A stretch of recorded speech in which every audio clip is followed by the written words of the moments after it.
Bismillahirrahmanirrahim. Assalamualaikum warahmatullahi wabarakatuh. Alhamdulillah, sholatu wassalamu ala rasulillah.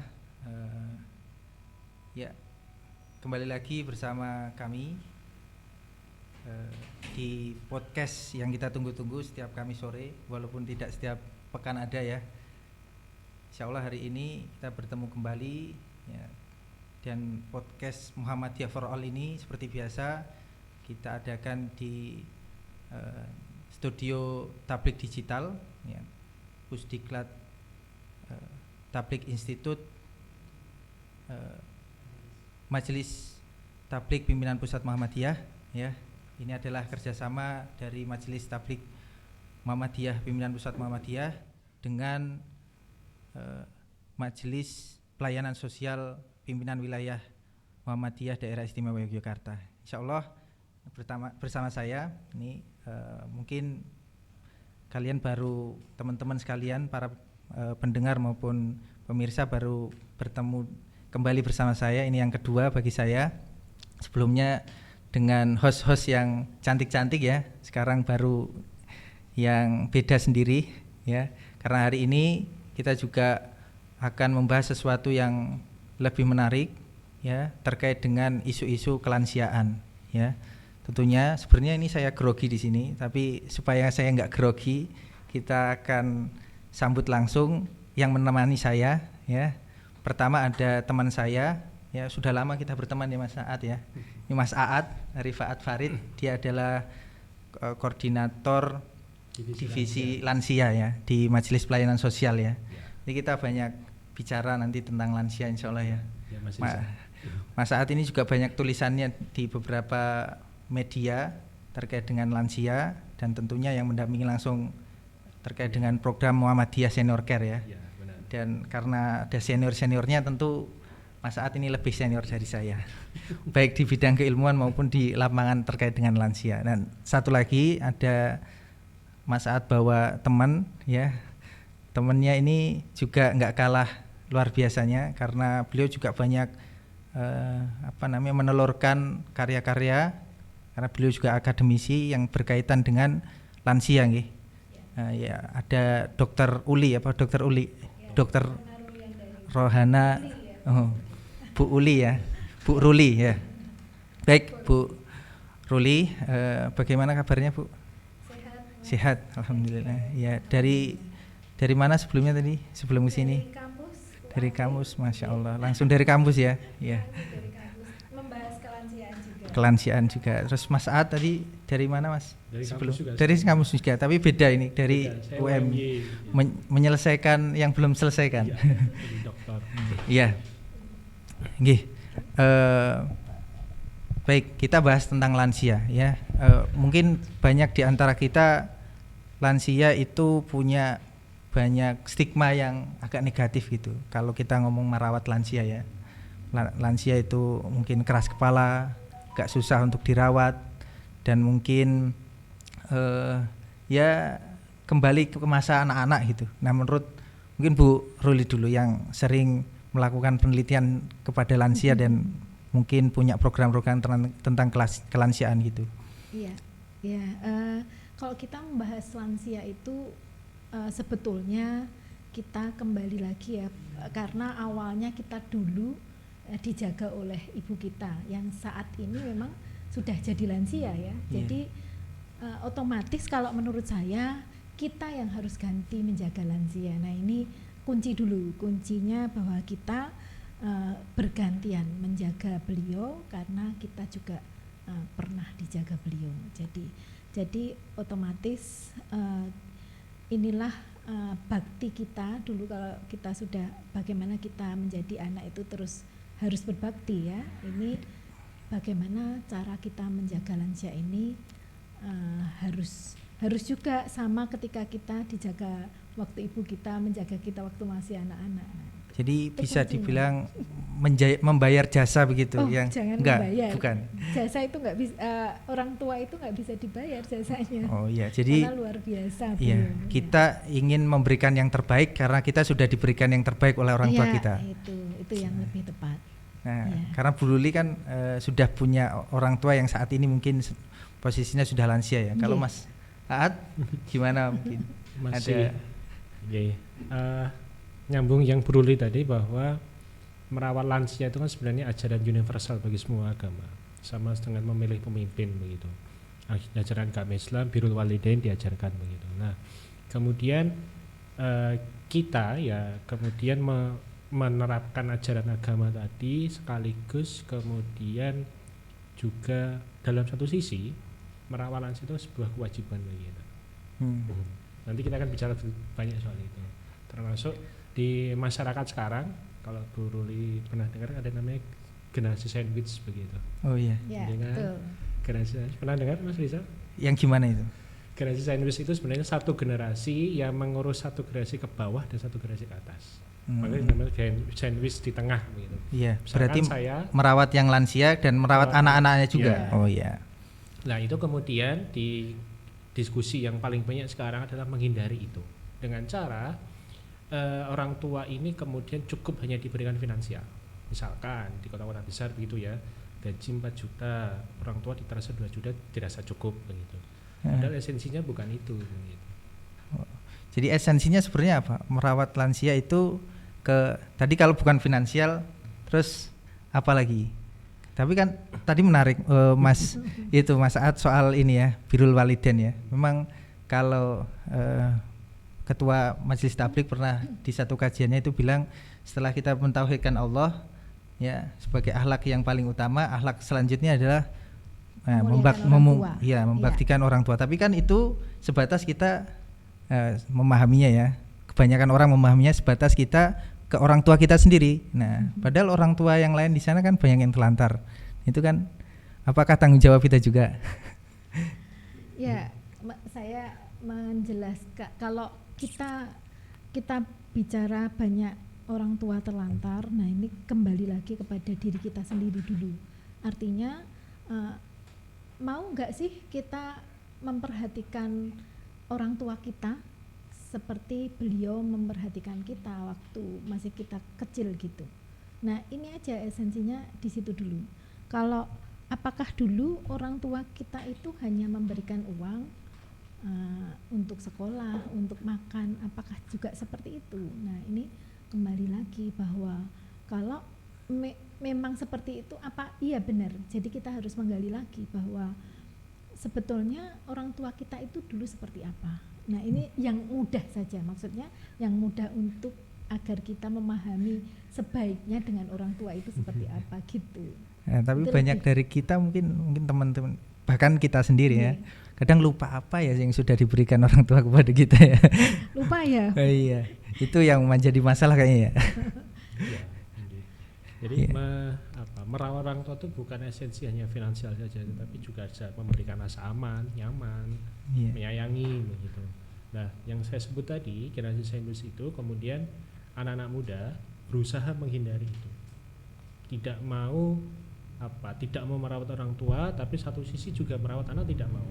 Maka dengan yang mereka lakukan, keutamaan kita besar itulah cukup dengan mengirim uang tiap bulan. Saya sudah transfer ini ya.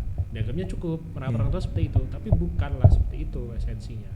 Merawat orang tua bukan hanya finansial, tapi juga rasa aman, memberikan rasa nyaman, menyayangi, kasih sayang. Sebenarnya malah kasih sayang yang penting juga ya Bu ya.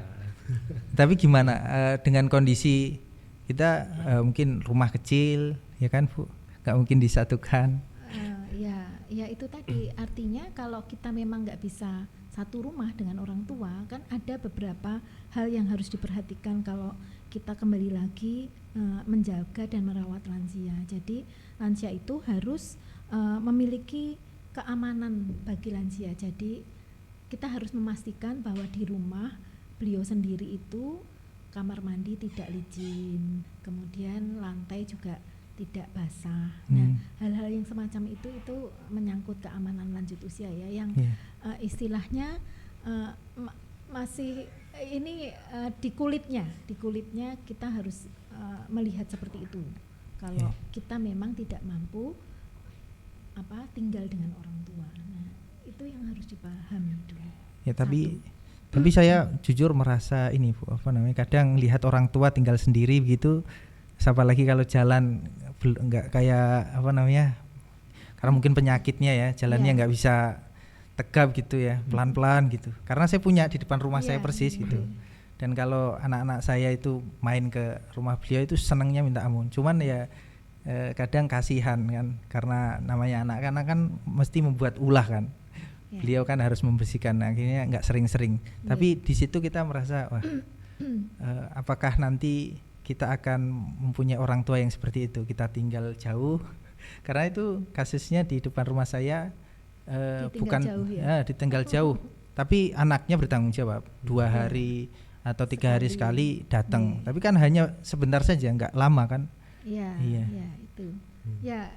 Ya kembali lagi kepada diri kita sebagai orang yang sudah memiliki lansia ya. Artinya kalau apakah dulu kita itu hanya sebatas seperti itu. Nah, itu sebetulnya yang harus ditumbuhkan adalah kepribadian kita dulu sendiri. Jadi nggak bisa kalau seperti kata Mas Aat tadi hanya diberi uang sudah cukup terus kemudian ditinggal.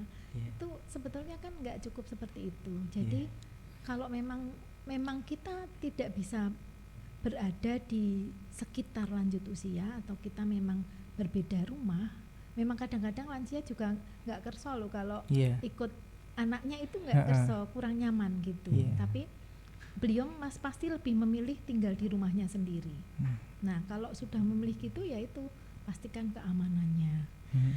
Kemudian pastikan kebutuhan nutrisinya tercukupi, karena kadang-kadang kalau kita tinggal itu lanjut usia itu kadang-kadang gini, nggak mau makan. Itu memang ciri khas, maksudnya memang kondisi tubuhnya itu memang kadang-kadang sudah menolak makan gitu. Yang memastikan dia makan juga nggak ada ya. Nah, apalagi nggak tinggal sendiri, bersama, pasti terus nanti aja gitu. Jadi kadang lupa. Tapi kalau tinggal bersama putra atau putrinya itu kan ada yang oyak-oyak makan minimalnya, ada yang menyediakan, ada yang itu yang seharusnya kita menilik kembali di samping keamanannya, kemudian nutrisinya. Nah itu juga harus dijaga. Itu. Ya, memang kalau gimana Ibu? Kalau saya membayangkan masih kayak ini ya, rada susah gitu untuk memastikan keamanan, terus gizi. Tapi kita tidak memantau setiap hari gitu. Ya kan? Saya pernah istri saya punya orang tua angkat itu tinggal sendiri tuh. Ya, tapi memang akhirnya anaknya dengan tanggung jawabnya menyewa caregiver gitu kan. Memperkerjakan caregiver untuk merawatnya setiap hari. Tapi kan tentunya yang diinginkan orang tua sebenarnya kan lebih tadi kasih sayang yang mungkin anaknya ya, karena dulu yang diberikan kasih sayang kan tentu anaknya, dan beda kan caregiver dengan anaknya sendiri tentu. Nah, itu kan juga jadi masalah tentunya. Iya. Gimana Mas Aat kan ini tinggal sama orang tuanya kan? Iya. Masih tinggal. Nah itu tentu ada konflik juga kan kadang ya. Konflik Tapi yang perlu harus yang turun dulu kita atau tentu kita sebagai muda kita. Bagaimana memanage konflik itu kan menjadi hal yang utama ketika tinggal dengan orang tua. Gitu.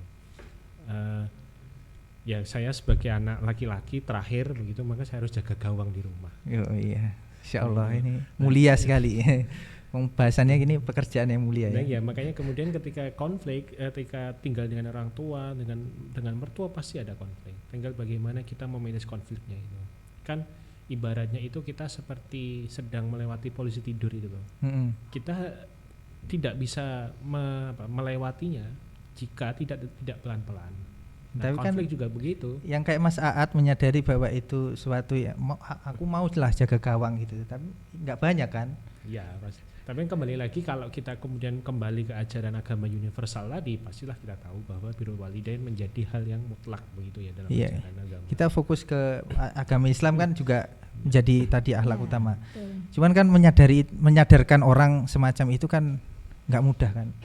Tentu. Ya, yang Tentu, berpikiran pasti. seperti Mas Aat ini ya di antara berapa ribu orang gitu.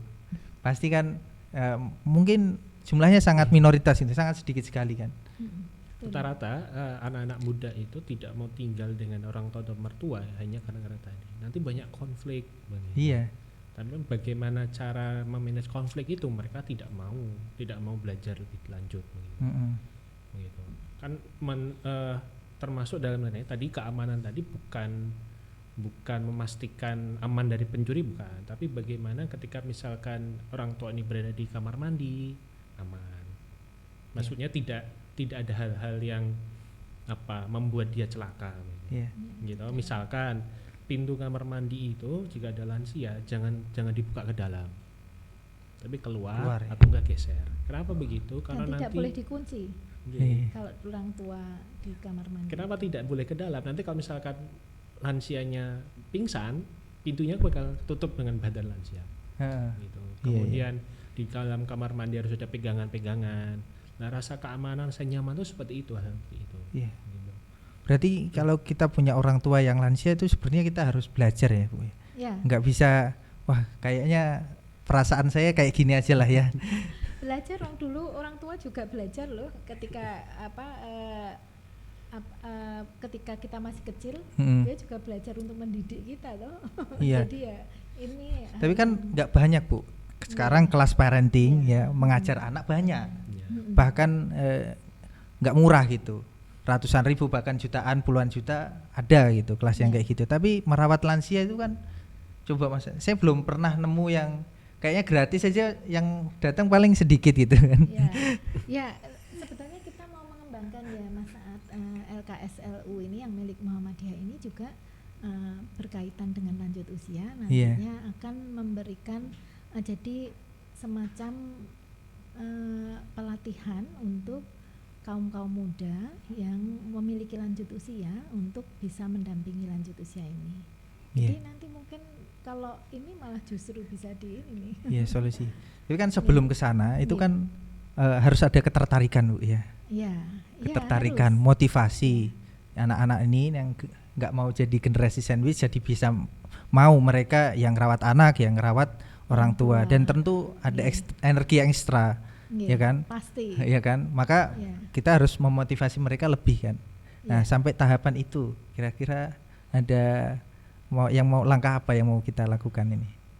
Ya, satu hal mungkin kita harus mempromosikan hal-hal mengenai lanjut usia ya tentunya, karena lanjut usia itu memiliki kebutuhan-kebutuhan tersendiri.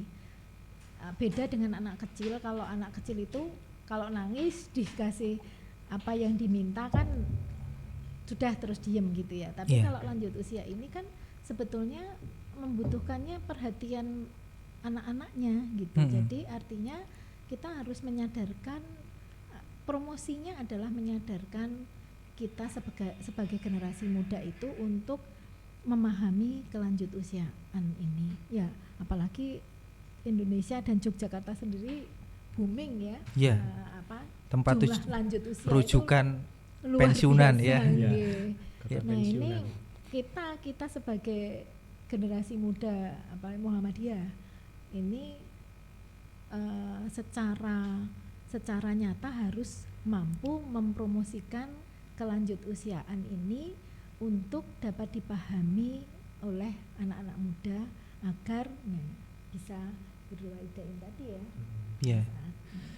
Nah, itu kan skup mikro ya, keluarga ya. Nah, tadi LKSLU tentu mau skup yang lebih makro ya. Karena tentu tadi bisa jadi ada ketidakmampuan. Ya kan? Ada anak-anak yang enggak mampu mungkin secara finansial. Ya karena finansialnya akhirnya mereka tidak bisa merasa mampu untuk, karena tadi mungkin enggak bisa memberikan tempat yang layak, karena waktunya yang full untuk bekerja, karena memang ya kita bisa mungkin menengah ya, kelas menengah kan, menengah ke bawah gitu. Jadi tadi mungkin LKSLU itu juga bisa jadi ini ya, tempat untuk sampai para lansia-lansia yang nggak punya berkumpul begitu untuk saling berbagi kasih sayang. Iya, sebetulnya karena loneliness ya, kalau lansia itu kan merasa sendiri karena sudah ditinggal anak-anaknya. Nah, memang perhatian LKSLU ini dari Muhammadiyah ini untuk para lanjut usia bukan berarti tidak memberi kesempatan kepada anaknya untuk ngomong orang tuanya ya, birrul walidain tadi. Tetapi kita memberikan space, tempat di mana kita semua bisa melihat bahwa lanjut usia itu membutuhkan perhatian yang tersendiri, bukan artinya bukan hanya dibiarkan atau diberi uang saja. Nah, itu di situ. Berarti sebenarnya konsepnya kayak di pengasuhan anak juga ya, daycare gitu ya. Iya. Tapi ini daycare lansia ini kan baru di launching nih Aisyah ya Bu ya. Iya. Di mana Bu? Di Sleman ya. Iya, di Condong Catur Bu. Di Condong Catur. Iya. Tapi itu juga belum ini juga sama dengan kita. Jadi masih akan launching. Iya, masih akan launching. Jadi itu masih memang kondisinya saat ini ya. Isu-isu ini masih inisiasi ya. Yeah. Nggak seperti tadi yang kita tahu parenting, kelas parenting di mana-mana dan tinggal milih gitu mau yang metode apa ya kan. Kalau yang lansia ini kan nggak begitu hangat dibicarakan, bahkan kayaknya di teman sebaya kita ya kayaknya ya sudahlah, bahkan yang mending ngontrak sendiri lah daripada nanti kita bertempur dengan orang tua begitu kan. Karena kan gini Bu, mungkin kalau kita sudah berkeluarga itu kan bukan satu kepala ya, kan dua kepala. Mungkin kalau saya berarti ada istri saya yang misalnya memang tanggung jawab itu kan di laki-laki untuk mengurus orang tuanya. Tapi kan bisa jadi ada kecemburuan dari istri yang kayak tadi Mas Aat kan terkait dengan urus ngontrol hatinya istri juga ini. Karena loh kok yang diurus bapakmu terus gitu kan. Gitu kan Bu. Ya, sebetulnya kalau kita harus punya kesadaran ekstra ya, artinya lanjut usia itu kan memang orang tua kita, kenapa harus ditelantarkan, kenapa harus tidak diajak bicara gitu.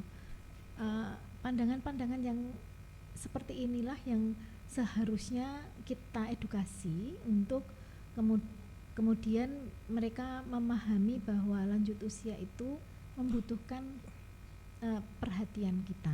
Nah, ini yang ya kalau mau bertengkar itu sama siapa saja, kalau nggak cocok pasti bisa bertengkar ya.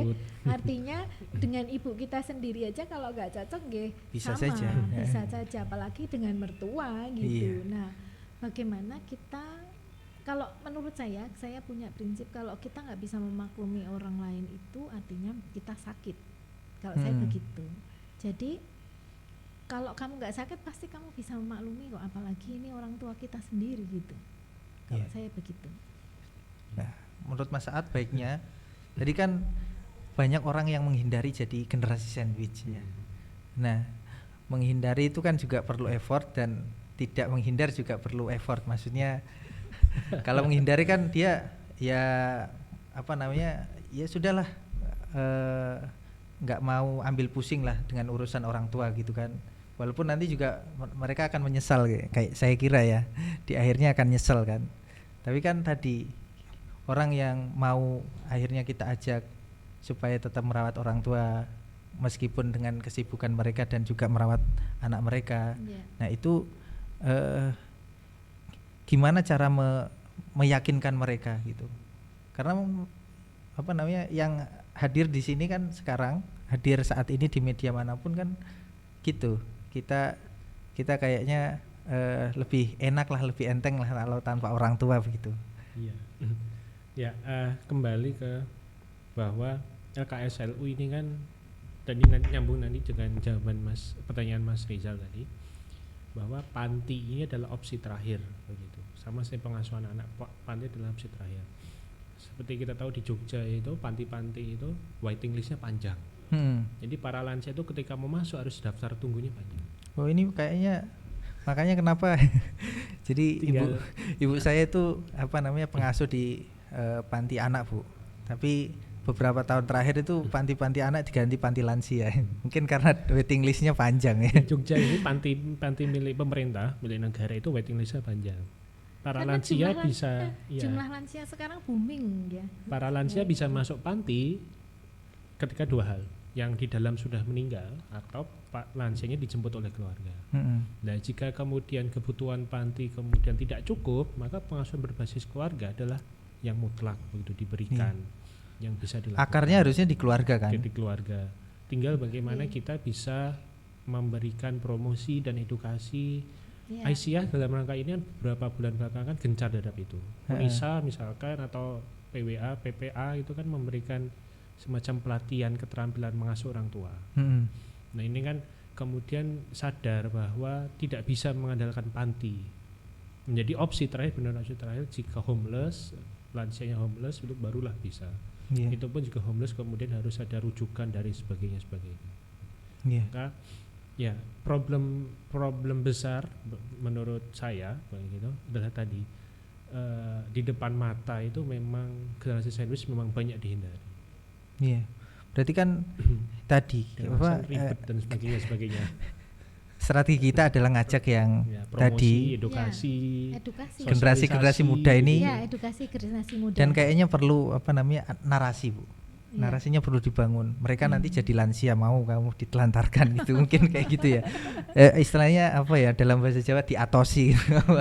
Sebetulnya kalau kita kembali lagi ya, artinya kalau kita merawat lanjut usia itu artinya pahala kita tuh di depan mata kan, itu pahala ya, maksudnya kita sudah nggak usah nyari, nggak usah pergi ke panti untuk sedekah. Tapi kan di dunia gitu. Materialistis ini kan mereka berhitung Bu sebenarnya ya kan, pahala-pahala itu suatu yang gaib tidak terlihat nyata.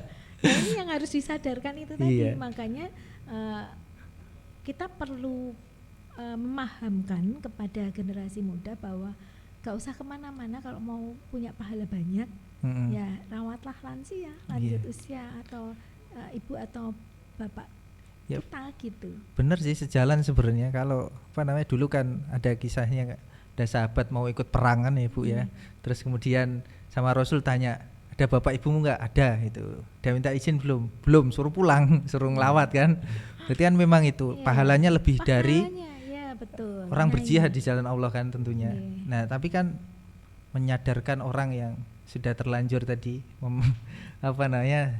kehidupannya udah sekuler, terus kemudian terlalu materialistis kan, akhirnya berat. Tapi bisa lah insya Allah ya, lewat promosi-promosi tadi. Jadi kita akan membuat sebuah sebaya lanjut usia yang artinya kita para muda-mudi kita itu diupayakan, diedukasi untuk bisa memahami sebetulnya satu tentang pahala itu tadi Terus artinya kalau kita mau menelantarkan, apakah dulu itu kita juga ditelantarkan? Enggak gitu. Artinya bagaimana kita kemudian ya kalau dibilang membalas ya itu membalas, tetapi artinya belum bisa sebanding. Bagaimana kesadaran kita itu itu. Jadi mengutamakan edukasi penyadaran kepada kawula muda sekarang ini.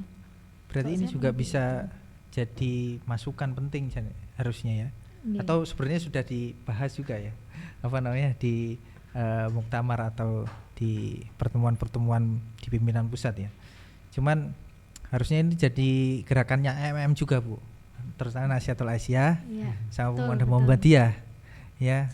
Paling tidak anggota-anggotanya yang sudah pengurus-pengurusnya, mereka sudah paham lah harusnya seperti apa mereka terhadap kedua orang tua mereka. Ya, kalau misalnya mereka belum, berarti ini ada problem yang harus kita selesaikan, ya kan Bu? Mereka belum, apalagi yang masih awam-awam itu ya. Iya. Ya kan Mas? Mungkin harus. Padahal kalau beberapa kali itu saya lihat divisi-divisi sosial di AMM kita itu kadang jalannya cuman baksos dan baksos itu. Iya. Maka apa namanya, merawat lansia itu kan sebenarnya hal yang elementer begitu ya, hal yang elementer tapi juga penting. Tapi sayangnya kemudian banyak orang berpendapat kalau merawat lansia itu ribet, gitu. Kemudian ya ribet memang. menghabiskan banyak biaya gitu, kemudian takut konflik gitu. Yeah. Padahal kalau misalnya ada masalah itu dihadapi bukan dihindari. Yeah. Maka tadi saya sebut bahwa banyak hal, kemudian banyak contoh di luar sana menghindari menjadi generasi sandwich tadi. Iya. Ya karena nggak mau ribet, nggak mau konflik, banyak biaya dan sebagainya. Iya. Data yang jenengan sampaikan tadi soal waiting list di panti-panti itu sudah menunjukkan sebenarnya. Berarti banyak yang menghindari kan Bu. Banyak yang nggak tahu beneran nggak sanggup atau yang memang sudahlah nggak mau tahu ya kan. Mereka mungkin lupa tadi. Ya, di awal kita udah bahas mungkin lupa terhadap apa yang pernah diberikan kepada mereka di waktu mereka kecil tadi oleh orang tua mereka. Di Jogja itu ada 3 panti lansia milik negara, milik pemerintah itu semuanya gitu waiting list. 2 milik provinsi, 1 milik kota juga waiting list banyak. Bisa masuk berarti 2 hal, meninggal atau dijemput oleh keluarga. Nah, kasus yang dijemput ini banyak lebih dikit, banyaknya meninggal di situ. Makanya di panti itu kan ada kuburan di belakang lah ya. Makanya kan ini bisa jadi apa namanya, kalau orang yang berpikir bisnis bisa jadi bisnis ya. Tapi kayaknya nggak semarak ini ya. Kalau orang bikin aum sekolah daycare untuk anak kan. Iya betul. Iya, padahal saya dulu pas waktu kuliah itu sering kali dapat cerita soal Jepang yang tiap hari mereka mempunyai armada untuk menjemput para lansia ya, untuk ke daycare-nya sendiri-sendiri ya. Mereka di sana itu ya kayak belajar di anak TK ada keterampilan tapi belajar terhadap kelansiaan, terus kemudian ada yang merawat dan sebagainya. Tapi itu kayak sampai gitu kita sampai butuh itu nggak sih Bu? Iya, saya malah justru punya sekolah lanjut usia tapi sebelum pandemi ya banyak, tapi saat pandemi ini berkurang karena nggak ada malah karena ya memang tidak rentan ya. Rentan karena lanjut usia rentan ya. Di sekolah itu juga kita memang mengajarkan bagaimana lanjut usia tidak diam saja, tetapi bagaimana dia bisa menggunakan multimedia, jadi main Facebook, kemudian berkumpul dengan teman-temannya untuk bernyanyi, kemudian ada terapi yang kita lakukan untuk lanjut usia itu dengan terapi seni, artinya mewarnai, kemudian mewarnai tidak sekedar di kertas nih, kalau anak-anak kan di kertas, jadi kita bikin di kain biar nanti bisa dilihat kemudian disenang kan. Nah, hal-hal seperti itu yang kemudian seharusnya itu juga digalakkan agar lanjut usia tidak merasa sendiri di rumah. Berarti setelah tanggung jawab keluarga nggak mampu, berarti tanggung jawab komunitas nih, komunitas di tingkat RT, RW atau lingkungan ya kan? Harus mampu itu. Harus mampu. Nah, kesadaran RT RW-nya berarti juga kesadaran dari kesadaran dari tokoh-tokoh masyarakat di sekitar situ. Tapi ini menarik kenapa Bu, lansia itu sebenarnya selain tadi ada stigma-stigma yang negatif itu di kalangan para generasi sandwich itu. Nah, sekarang itu kan lansia dianggap sebagai penguasa pusat-pusat peribadatan, masjid misalnya. Itu kan isinya lansia. Kayak di tempat saya itu masjid ya hampir saya dalam tahun lalu di satu kecamatan itu masjidnya juga lansia semua. Terus kemudian sekarang masjidnya lansia juga semua gitu. Udah pindah ke tempat yang baru lansia juga ya. Dan itu mayoritas bukan minoritas gitu kan. Nah, saya kira mungkin ada peran masjid juga ya. Nah, mungkin untuk merawat lansia ini bisa dari sisi situ nggak Bu kira-kira? Nah, kalau mungkin karena ketenangan yang dicari oleh lanjut usia, artinya kan tidak, kalau di rumah terus ngapain coba gitu. Kalau di masjid kan ketemu temannya, kemudian bisa berinteraksi dengan ya Allah ya, maksudnya dia bisa mencurahkan perasaannya dengan ini mungkin juga terapi buat beliau ya. Artinya ya mungkin tidak dilarang, tetapi bagaimana kita sebagai anak memberikan fasilitas malah justru di situ. Artinya tidak ditinggal di rumah, tetapi lanjut usia diawasi, diamati, di apa ya, kalau kita memang ini diantarlah ke ini, kalau memang itu kebahagiaan mereka. Jadi intinya kan lanjut usia itu bahagia nggih, bukan artinya bukan kalau dirawat ya, kalau memang kebutuhannya dirawat artinya memang kita harus, tapi yang terpenting, yang terakhir, yang paling penting adalah bagaimana kita membahagiakan orang tua kan gitu. Jadi bagaimana kita sebagai anak muda ya, kalau memang nggak bisa menunggui ya, bagaimana kita memberikan fasilitas untuk beliau bisa bahagia gitu. Jadi saya bisa ini Bu, kayak menyimpulkan kalau merawat lansia ini bisa jadi satu gerakan, tapi bisa juga bisa dimulai dari komunitas atau dari tadi, karena basisnya mereka rata-rata berkumpul di masjid, bisa nggak kita mulai dari masjid gitu? Mungkin dari ya takmir kan juga rata-rata lansia ya. Jadi mungkin ini ya, apa namanya, kayak sekolah-sekolah lansia itu, pengajian-pengajian lansia atau kegiatan-kegiatan yang berhubungan dengan kelansiaan itu untuk apa namanya, mengisi hari-hari mereka melalui itu masjid-masjid itu. Mungkin ya ini perlu promosi juga ya, mungkin hal itu bisa dikembangkan malah justru dengan tidak hanya sekedar kita menitipkan di panti, tapi bagaimana kemudian kita penggerak-penggerak lanjut usia ini mengedukasi masyarakat untuk berperan aktif, membantu lansia untuk hidup bahagia ya. Salah satunya kalau di masjid ya dengan mengumpulkan lanjut usia untuk bisa membaca Al-Quran bersama. Itu juga bagus juga. Tentu kita juga harus mengkondisikan masjid ini juga menjadi ramah lansia. Aksesibilitasnya. Nah itu kan banyak masjid yang belum, ini masih belum ya. Banyak masjid itu yang kemudian berundak-undak atas nama estetika, berundak-undak, tapi kemudian jadi tidak aksesibel. 2024 besok kan DIY itu mencadangkan provinsi ramah inklusi.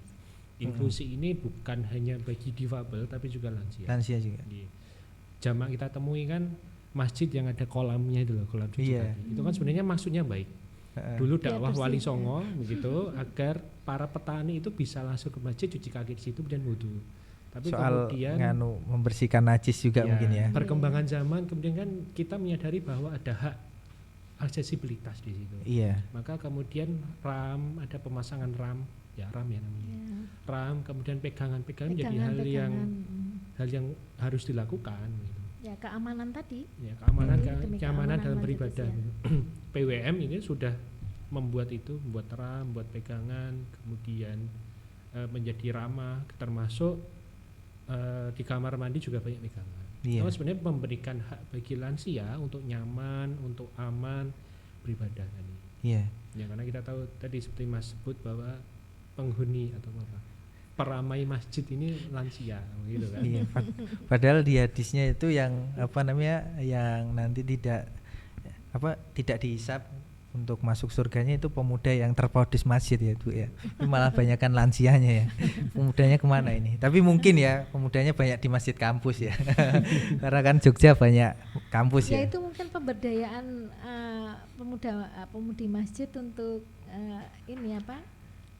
dengan lansia tadi, kelansiaan tadi ya, dia harus dipromosikan juga bahwa lanjut usia membutuhkan mereka untuk aktivitas di masjid. Ini harus kerja bersama kan tentunya. Betul. Nggak bisa kita ngomong di sini aja gitu, nggak tugasnya LKSLU juga, karena ini mungkin majelis tablik juga berperan ya. Yang menguasai masjid kan majelis tablik kan ini. PSDS juga, saya kebetulan di PSDS UAD, Pusat Studi Dinamika Sosial itu juga berkaitan dengan kelanjut usiaan juga, artinya dinamika kehidupan di masyarakat ya, salah satunya lanjut usia. Jadi kita juga menggalakkan edukasi di masyarakat mengenai kelansiaan. Jadi bagaimana kita kemudian berupaya untuk memahami lanjut usia, dipahamkan kepada anak muda ngaten.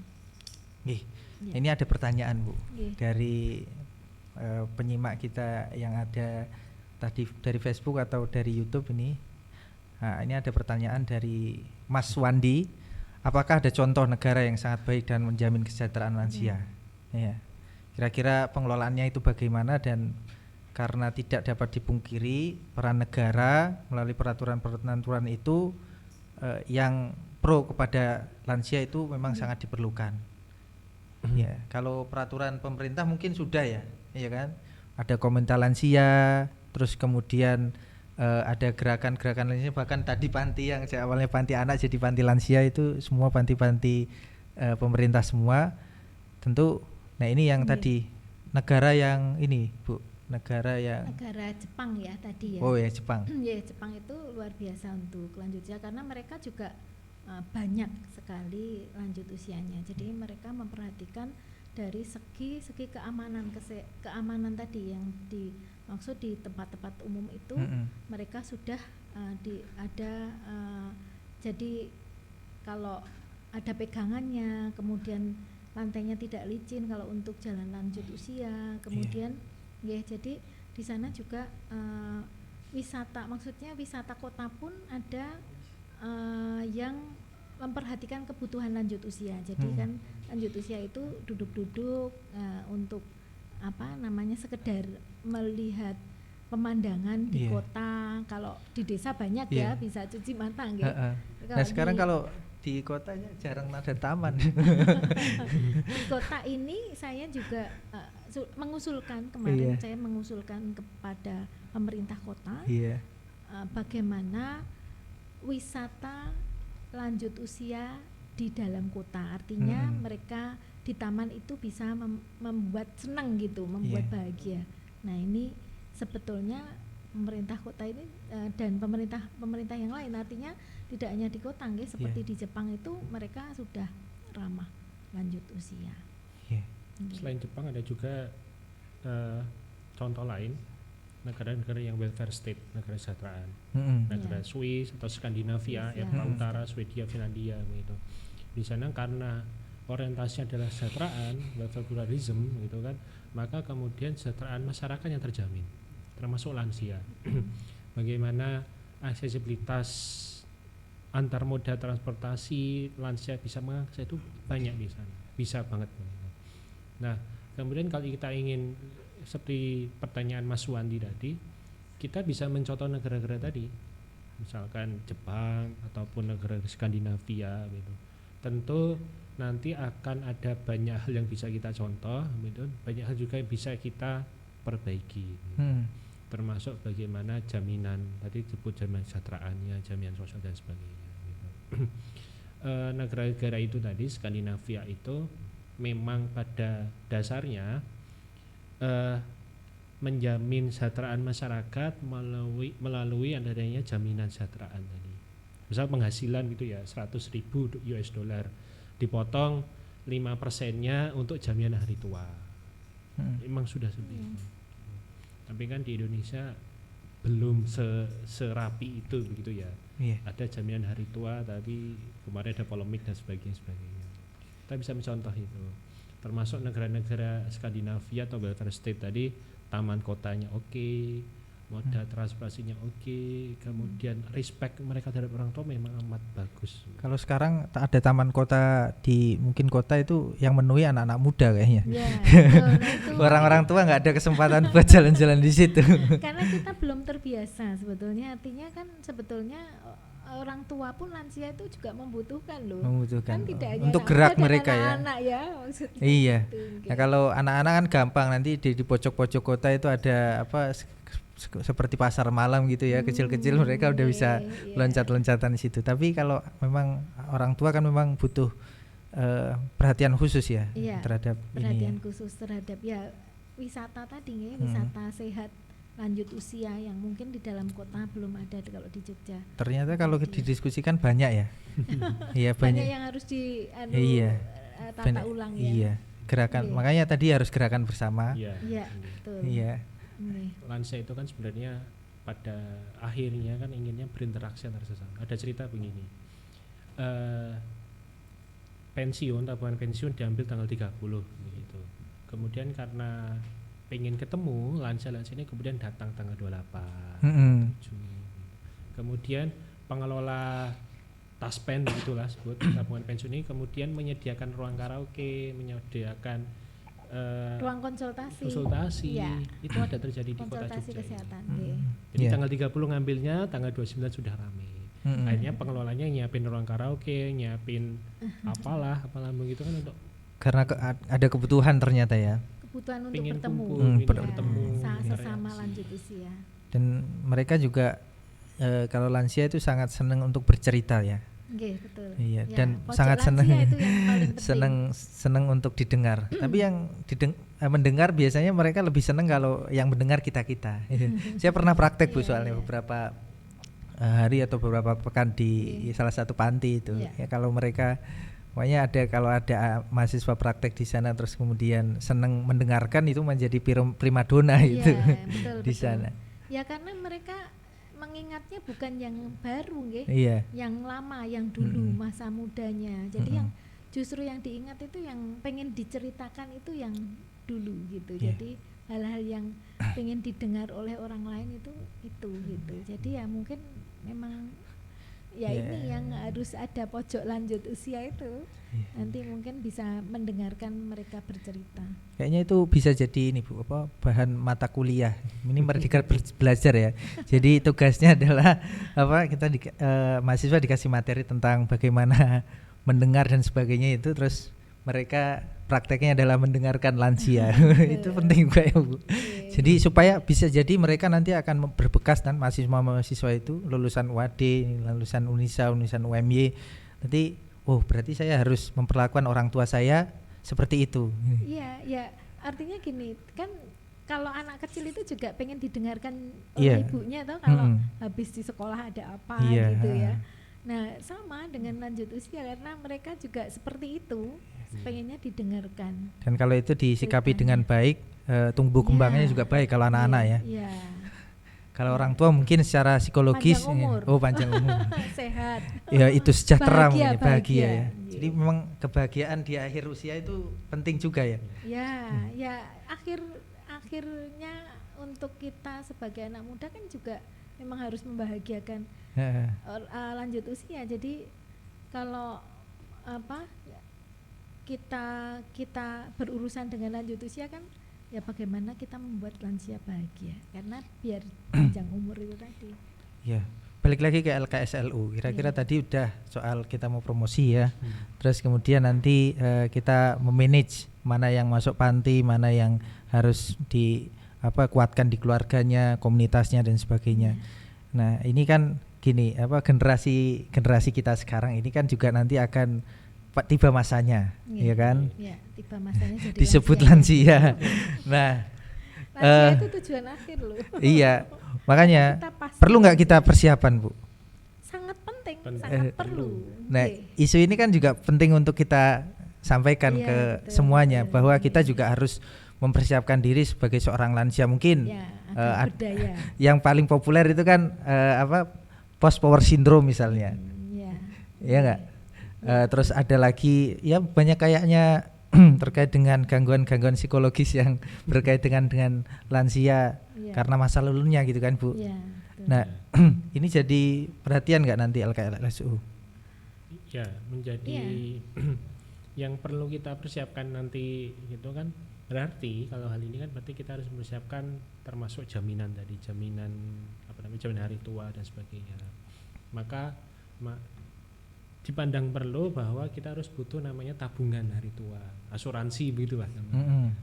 Agar nantinya ketika kita tua begitu tidak merepotkan anak. Secara finansial. Iya. Ya membantu begitu. Masih produktif. Iya. Masih produktif artinya. Tapi ini ada loh Bu, om saya itu beliau ini masih umur 50 tahunan. Tapi kantornya itu hampir tiap bulan sekali ngadakan pelatihan khusus untuk persiapan hari tua. Jadi pelatihan semacam ini Itu Finansial BUMN perlu, memang. kemudian yang tadi perlu, kita harus mempersiapkan. Iya. Nah, kan itu belum ini ya, belum jadi masif. sesuatu yang masif, belum viral. Iya. Kayaknya perlu membahasakan ke anak-anak gitu ya. Oke. Nah, ini ada pertanyaan lagi nih. Ini dari pertanyaan Pak Ridwan Furkoni, ini saya kenal kayaknya ini. Takmir masjid mungkin butuh wawasan kepedulian terhadap lansia. Ini tugas Pak Ridwan kayaknya ini ya. Tugas ini tablik kayaknya sudah mempersiapkan. Saya kemarin diskusi juga sama Ustadz Fatur, itu sebenarnya sedang mendiskusikan tentang bagaimana fikih lansia itu bisa sampai ke masyarakat, membahasakannya itu, ya kan? Ya, menurut jenengan gimana ini? Strateginya gimana nanti untuk mendekati masjid? Gini, pelatihan saja, ada pelatihan di mana Takmir masjid itu. bagaimana mendampingi lanjut usia. Yang Ini lebih luar cocok biasa. takmir ataukah anak mudanya? Dua-duanya Dua-dua bagus sih. ya. Jamaah masjid, takmir, remaja masjid. Itu remaja masjid ya. Iya, kita harus dorong kepedulian ya, Ya, untuk lansia itu. betul. Iya, memang isu penting ini, satu isu penting, tapi kadang samar-samar ya, Bu ya. Nggih. Saya ngelihatnya samar-samar sih, tapi nggak tahu. Menurut jenengan gimana sih? Sebenarnya lansia itu sepertinya kan usaha yang dilakukan oleh Aisyah tadi yang sudah disebutkan Mas Saad itu banyak sebenarnya. Tapi kan nyatanya masih nggak terlalu terlihat gitu kan di permukaan. Apa memang kita ini belum peduli, atau memang bahasa kita yang belum pas itu untuk menyampaikan? Mungkin perlu sistematika yang baik ya. Artinya kita menggerakkan tidak hanya sasarannya siapa. Artinya gini, kalau kita kemudian menyasar anak muda yang bagaimana, anak muda yang di mana, bagaimana, itu maksudnya gini. Seumpama kalau kita menyasar sekarang di lingkungan kampung saya. Nah, apakah hanya di kampung itu kan enggak. Jadi bagaimana kita kemudian membuat sistematika untuk bisa mengedukasi masyarakat atau orang-orang muda ini untuk peduli dengan lansia. Jadi kita harus mungkin menggerakkan daerah, kemudian berkaitan dengan cabang-cabang di Muhammadiyah nggih. Jadi nantinya kan sistematis banget. Jadi yang disasar itu bisa gitu. Kemudian takmir. Jadi kita kelompokkan takmir semua, artinya mana saja yang perlu diedukasi, mungkin harus dipilih dulu mungkin yang sekitarnya banyak lansianya. Jadi nanti kemudian menyasar ke takmir atau masjid-masjid yang lainnya gitu. Jadi harus sesuai bahasanya ya. Dengan jadi, siapa yang mau kita sasar tentunya. Terus satu itu supaya efektif. Ya, kemudian sistematis, maksudnya tersistem, artinya tidak jumpalitan, maksudnya di sana di sini ya, tapi kita punya, kalau di Muhammadiyah kan ada nggih, artinya ada daerah, kemudian cabang-cabangnya ada. Paham Bu, maksudnya hierarki itu juga digunakan. Nah, ya itu. sebagai Mungkin satu sistem yang sudah baku di Muhammadiyah. Jadi itu. Supaya nanti ada gerakan di masyarakatnya, ada dorongan dari peraturan-peraturan pimpinan-pimpinan. Ini kita sapa lagi, ada Mas Andi bertanya ini terkait dengan pembubaran Komnas Lansia 1-2 tahun ini, benar ada pembubaran. Nah, kira-kira bagaimana ini pendapat mungkin Mas Saad ini yang sering berkaitan dengan hukum dan peraturan-peraturan daerah, apakah ada usaha mensejahterakan lansia yang terhambat dengan hal itu?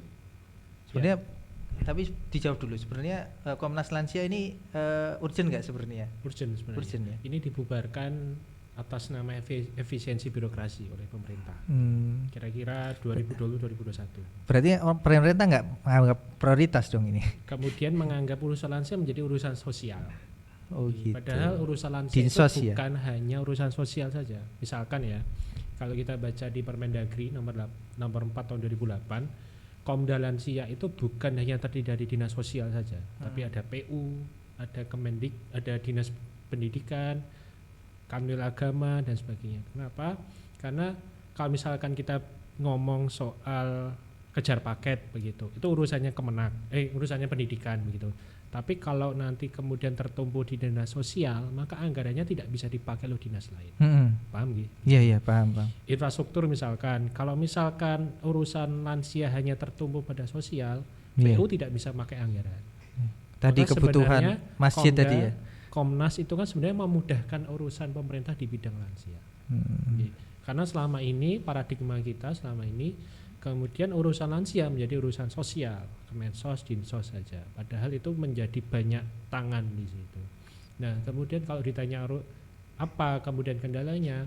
Kendalanya adalah paradigma kita. Paradigma pemerintah kita yang masih menganggap lansia menjadi urusan sosial. Itu yang kemudian menghambat. Seharusnya menjadi urusan bersama. Komda gitu ya, kalau kita bicara Komda Lansia, Komisi Daerah Lansia, ketuanya adalah wakil gubernur, wakil kepala daerah. Iya. Kenapa begitu? Karena wakil kepala daerah ini bisa koordinasi lintas daerah, lintas OPD. Sektor. Iya. Sektor. Lintas OPD, organisasi perangkat daerah. Iya. Nah, sudah dirata sedemikian rupa gitu, termasuk komite lansia itu ditata wakil kepala daerah, kemudian dihapus Komnasnya. Tapi kalau kita bicara mengenai hukum tata negara, itu pembubaran Komnas tidak berpengaruh terhadap komite nasional komite lansia di daerah. Ya. Karena daerah sudah ada perdanya ya. Landasan hukumnya berbeda. Iya. Jadi ini dicabut, kemudian Komda Lansia daerah itu nggak serta-merta hangus, Jadi di Jogja masih ada. Masih ada dan masih eksis ya. Eksis. Ya itu tidak sesuai lah. Dan tapi sebetulnya juga itu tadi kita kan nggak harus, maksudnya kalau dibubarkan terus kita terus merasa kehilangan gitu. Iya. Artinya kan kita memang gerakannya tetap ya? harus bergerak untuk mereka, karena memang lansia itu tidak bisa dihapus ya, artinya memang sudah ada dan harus kita tangani bersama lintas sektor. Jadi para pemuda ini ingatlah bahwa kalian punya anak, punya pekerjaan, tapi kalian juga bertanggung jawab dengan lansia-lansia yang kalian harus jaga. Kalau mereka tidak bisa merawat dirinya sendiri, berarti harus kita rawat kan. Iya. Mungkin karena waktu kita sudah di penghujung ini Bu. Ya, terima kasih Mas Aad dan Bu Ruli ya yang sudah mau menemani saya ya berdiskusi terkait dengan lansia ini.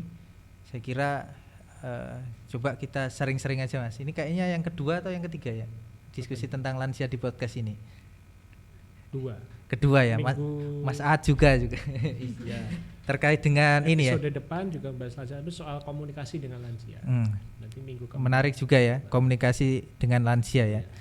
Jadi tadi kita sudah punya kesimpulan bahwa semuanya dari ajaran agama kita. Rasulullah juga sampaikan di beberapa kesempatan merawat lansia itu suatu yang mulia. Tadi lebih besar pahalanya dibandingkan jihad gitu kan. Tentunya kita jadi anak muda penting untuk mempunyai pemahaman itu ya kan Mas Aad. Sebelum ditutup mungkin singkat ada pesan terhadap para pemirsa yang ada di rumah. Kita sebagai saya dan teman-teman sekalian masih muda harus aware terhadap hal ini. Ya kalau kita kemudian berpegang pada agama Islam, maka menjadi hal yang wajib birrul walidain gitu. Maka marilah kita kemudian mempersiapkan, kalau yang sekarang sedang menghadapi pengasuhan lansia, ya mari kita niatkan dengan tulus ikhlas mendapat ridha Allah gitu. Maka kita juga harus mempersiapkan juga nanti bekal. Ya tadi misalkan jaminan-jaminan, perlulah kita mempersiapkan secara finansial dan sebagainya agar nanti ya sedikit meringankan anak-anak kita nanti dalam mengasuh kita. Iya. Kalau Bu Ruli gimana Bu?